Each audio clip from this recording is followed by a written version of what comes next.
Ostrich leather is often processed as porous aniline leather. Aniline leather is sensitive and easily susceptible to stains. Ostrich leather is easy to recognize due to the spots where the feathers have grown into the skin. This is a characteristic appearance of ostrich leather. Grease stains in the leather cannot be removed by liquid and water-based leather cleaners. This would only intensify such spots. First, mask all non-affected areas by covering with a soft cloth. It makes the subsequent cleaning process easier. Apply the grease absorber spray only over the stained area.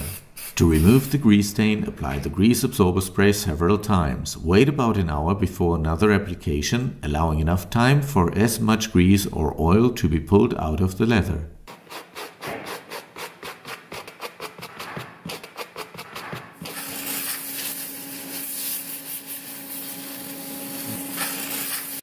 Finally, the leather should be waterproofed. For this, wait until the next day. Sometimes the oil or grease stains are drawn deeper into the leather and get visible again the next day. Therefore, always wait long enough before waterproofing.